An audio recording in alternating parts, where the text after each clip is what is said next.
आज रानी जल्दी उठ गई थी क्योंकि आज उसके लिए बहुत महत्वपूर्ण दिन था और साथ ही साथ खुशी का दिन भी था। वो आज अपने लिए जीने का एक सहारा लेने जा रही। रानी आज बहुत खुश थी। खुशी के साथ साथ बहुत दुखी भी थी क्योंकि पिछले 7 सालों की यादें उसे ना ही चैन से सोने देती थी और ना ही चैन से बैठने देती थी। चाय का एक कप लेकर वो बाहर आकर बैठ गई और उसकी आंखों के सामने बीते हुए 7 सालों की यादें ताज़ा होने लगी, जब वो अपने पति का घर छोड़कर अपने मायके आ गई थी। तुम्हें यहाँ नहीं आना चाहिए था। अब तुम्हारी शादी हो चुकी है। शादी होने के बाद उसे निभाना होता है। अब तुम्हारा भी खराब है तो इसमें कोई क्या कह सकता है। हाँ, अगर तुम माँ बन पाती तो बात अलग होती।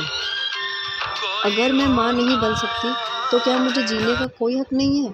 मेरी कोई फीलिंग्स नहीं है? वो लोग हर वक्त मुझे ताना मारते हैं। मैं इन लोगों के साथ कैसे जीऊँ? उठते बैठते सोते जागते बस मुझे माँ ना बनने का ताना मारा जाता है। बताओ मैं कैसे रहूँ वहाँ पर? यही सब कहते हुए रानी अपने आप को जस्टिफाई करती रही और रानी की माँ उसे यही कहती रही कि नहीं, अब तुम्हें वहीं ज़िंदगी बितानी। थोड़ी देर बाद रानी के पिता भी उसे समझाने लगे कि बेटा, मैं एक कपड़े की दुकान पे काम करता हूँ और अब मैं बूढ़ा हो गया हूँ। मुझे कोई काम भी नहीं देता है और तुम्हारा भाई हर्षल, वो परदेश में अपनी गृहस्थी में मगन हो गया है। हमें भी बड़ी मुश्किल से बहुत ही कम खर्चा भेजता है, उसमें ही अपना जीवन यापन करते हैं। अगर तुम कहो तो मैं तुम्हारे ससुराल में बात करता हूँ, तुम वापस चले जाओ। नहीं पापा, चाहे कुछ भी हो जाए, मैं अब उस घर में वापस नहीं जाऊंगी। वहाँ के तानों और बेइज्जती सुन सुन के अब मैं थक चुकी हूँ। मैं अब वहाँ नहीं रहना चाहती। मैं शादी से पहले अपने पैरों पे खड़ा होना चाहती थी, लेकिन आपने जैसा कहा मैंने वैसा किया। अब जब मुझे आपकी ज़रूरत है तो आप दोनों पीछे हट रहे हो।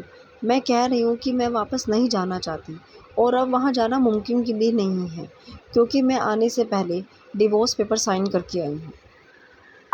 ये सब सुनकर रानी के मम्मी पापा उसे कहने लगे कि तुमने इतना बड़ा फ़ैसला ले लिया और हमें बताना भी ठीक नहीं समझा। अब जब फ़ैसला ले ही चुकी हो तो अब बताओ क्या करोगी आगे। उस पर रानी ने कहा कि पापा, मैं आपकी सब बात समझ रही हूँ, पर उन लोगों को सिर्फ बच्चा चाहिए जो मैं नहीं दे सकती उन्हें।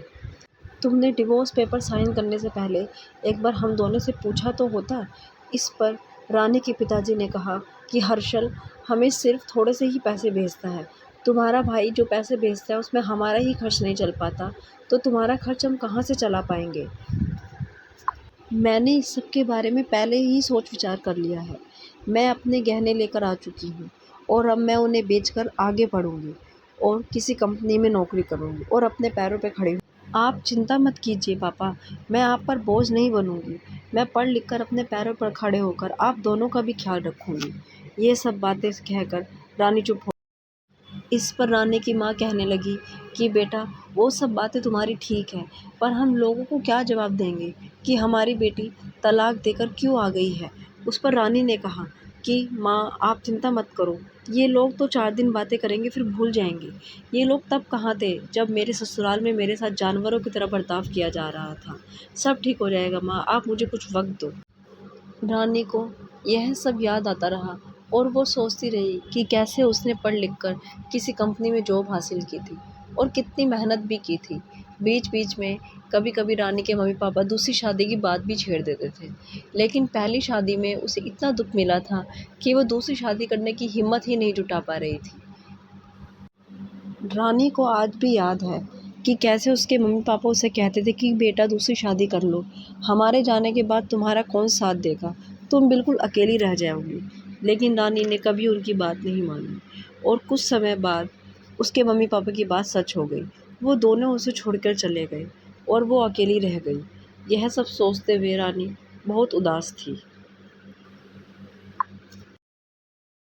रानी के मम्मी पापा के जाने के बाद उसके भैया भाभी उसे अपने साथ ले जाने के लिए कह रहे थे, लेकिन वो सिर्फ़ एक फ़ॉर्मेलिटी थी जिसे वो पूरी कर रहे थे। सच तो ये है कि वो उसे अपने साथ ले जाना नहीं चाहते थे, इसलिए रानी ने उन्हें मना कर दिया। भैया भाभी वापस चले गए थे। अब मैं बिल्कुल अकेली हो चुकी थी।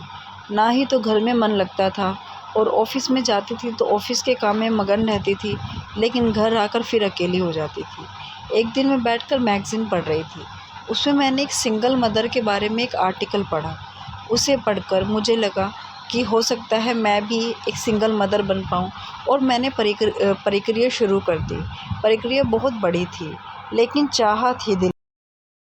मैंने एक अनाथ आश्रम में एक बच्चे के लिए कॉन्टैक्ट किया। प्रक्रिया बहुत बड़ी थी।